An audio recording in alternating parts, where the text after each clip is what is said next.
Back to my channel. कैसे हो दोस्तों? हो एकदम अच्छे से होंगे और मैं भी ठीक हूँ। आज है सैटरडे, अभी है सुबह का 11।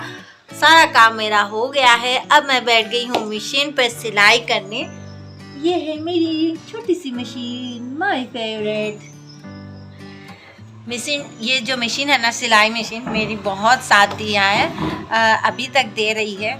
तो मुझे मतलब मेरी एक जो है ना साथी है ये। मैं इसमें से मैंने बहुत कुछ कमाए हैं, मुझे बहुत अच्छा लगता है।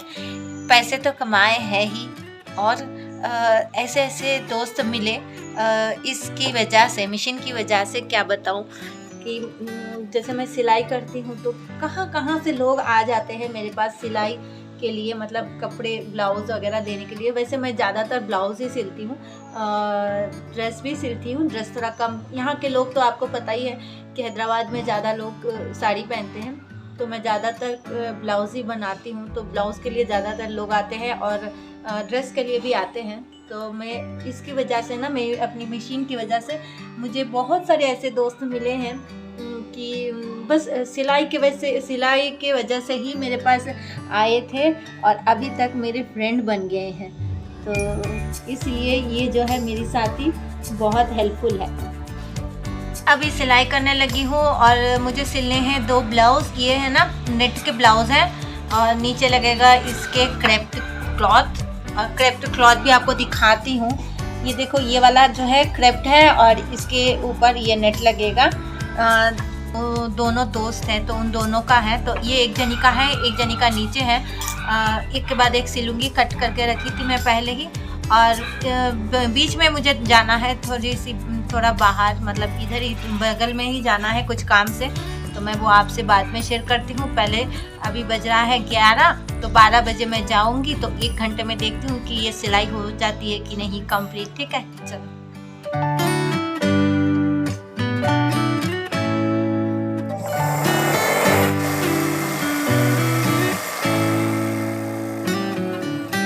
दोस्तों, आप सभी ने वीडियो के स्टार्टिंग में देखा होगा कि मैं पैसे लेकर निकल रही हूँ। एक्चुअली पैसे लेकर निकल रही थी 12 बजे, मतलब उसको मैंने जो बाद में का था वो पहले मैंने जोड़ दिया है वीडियो क्लिप। किसी को देने के लिए मैं निकल रही थी, और वो क्यों, वो मैं बाद में बताऊँगी, और वो किस चीज़ का पैसा है वो भी मैं बाद में बताऊँगी। अब मैं अपने मशीन के बारे में बताती हूँ। पहले मैंने ना मशीन, ये जो है, मैं पहले कुछ भी नहीं सीखी थी। मतलब शादी से पहले ना मैं कुछ भी नहीं सीखी थी। वैसे ही मेरी जल्दी जल्दी शादी हो गई थी, और जब मेरे दोनों बच्चे हो गए थे, थोड़े से बड़े हो गए थे, मतलब 1st 2nd क्लास पढ़ने लगे थे, तभी मैं मशीन शुरू करी थी। और धीरे धीरे करके मुझे में बहुत ज़्यादा इंटरेस्ट था, मतलब सीखने का।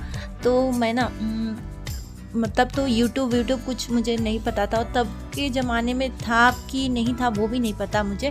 पर मैं क्या करती थी, अपनी पुरानी ब्लाउज़ खोल के ना उसको देख के अपना कटिंग करती थी। और ऐसे कर के पहले अपना ब्लाउज़ बनाया, और उसके बाद मैं अपनी मम्मी की ब्लाउज़ बनाई थी। अब तो नेट के सहारे, यूट्यूब के सहारे हम बहुत कुछ सीख सकते हैं। क्या नहीं सीख सकते? घर बैठे हम हर चीज़ सीख सकते हैं, बस हमें इंटरेस्ट होना ज़रूरी है। और उस टाइम ना, जब मतलब मैं सीखती थी, मतलब सीखने की कोशिश करती थी, बाहर नहीं जा पाती थी, ना तो यूट्यूब था ना नेट था, और ना मैं बाहर जा पाती थी, क्योंकि बच्चे भी मेरे छोटे छोटे थे। तो मैं बाहर नहीं जा पाती थी उनको छोड़ के, क्योंकि उनको पढ़ाना, उनको स्कूल से लाना, और फिर उनको सारा कुछ, मतलब पढ़ाना भी मैं ही पढ़ाती थी।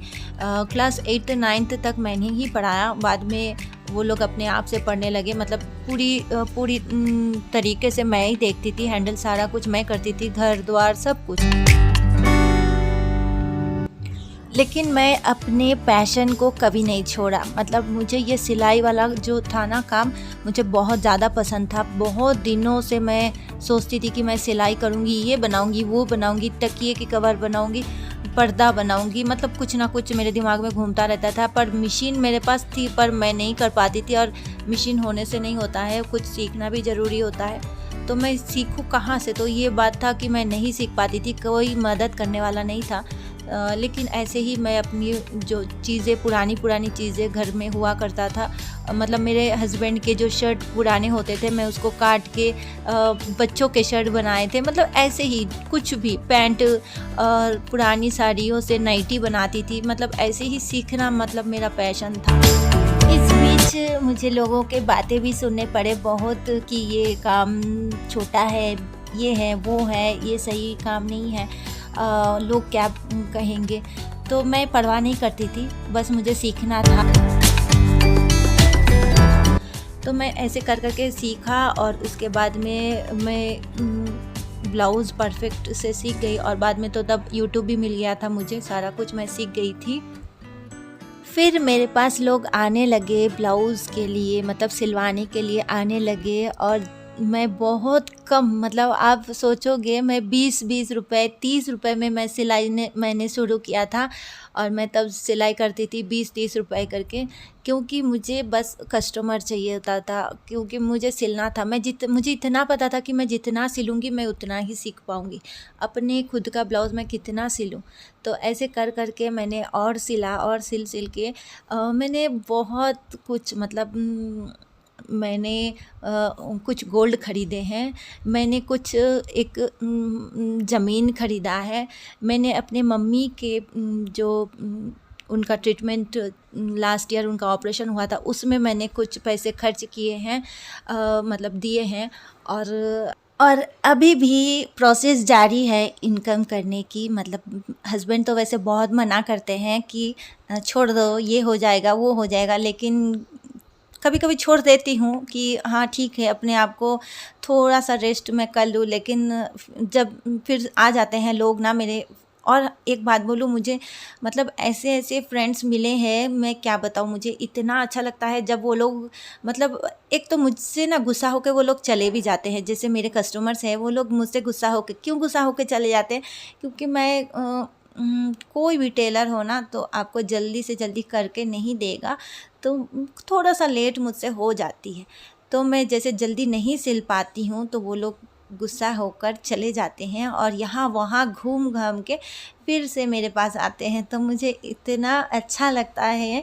और क्या बोलूँ, मैं आप लोगों के साथ शेयर कर रही हूँ, मैं अपने कस्टमर के साथ तो मैंने कभी नहीं बोला ऐसा कुछ, और मुझे अच्छा लगता है कि इनको मेरा काम पसंद है और यही बात है कि ये लोग घूम के फिर से आते हैं। वैसे गलत तो है कि मैं लेट करती हूँ, लेकिन क्या करूँ, मैं एक हाउसवाइफ भी हूँ और घर का काम भी तो देखना पड़ता है ना, तो इस वजह से नहीं होता है। और कुछ लोग होते हैं कि हाँ मुझे ही देना होता है उनको, तो ये बात है। तो जो मैं पैसे लेकर जा रही थी वो मैं ना, मतलब जैसे होते हैं मंथली हम कहीं पर जमा करते हैं और हमको बाद में, मतलब एक साथ, जैसे 1 साल हो 2 साल हो, ऐसे हमको रिटर्न मिलता है। तो बगल में ही है एक औरत, तो उनके पास हम करते हैं, जैसे मैं सिलाई का काम करती हूँ, उसमें से जो पैसे मिलते हैं मैं जमा करके रख देती हूँ और वही पैसे मैं उनको देती हूँ, तो वो इंटरेस्ट के साथ मुझे वापस करेंगी। तो यही चीज़ मैंने आपके साथ आज शेयर की हो। तो आप लोग बताना मेरी ये मशीन की कहानियाँ आपको कैसी लगी, अच्छी लगी तो प्लीज़ लाइक कमेंट शेयर करना, सब्सक्राइब करना, ऑल बटन को भी ज़रूर प्रेस कर देना ताकि मेरी वीडियो सबसे पहले आपके पास पहुंच जाए। और मैं चाहती हूँ कि इंडिया की सारी औरत कुछ ना कुछ करती रहे, बस हाउसवाइफ बन के मत रहें, कुछ ना कुछ उनको करना ज़रूरी है अपने आप के लिए, क्योंकि ना हस्बैंड तो हेल्प करते ही हैं, लेकिन अपने आप को भी कुछ करना चाहिए, क्योंकि हर चीज़ के लिए किसी के, चाहे हस्बैंड हो या मम्मी पापा और भैया, चाहे कोई भी हो, किसी के सामने हाथ नहीं फैलाना है। थोड़ी बहुत तो हम अपना खर्च उठा ही सकते हैं ना, सारा तो नहीं उठा सकते, लेकिन थोड़ी बहुत तो अपनी खर्च तो अपने खुद उठा ही सकते हैं।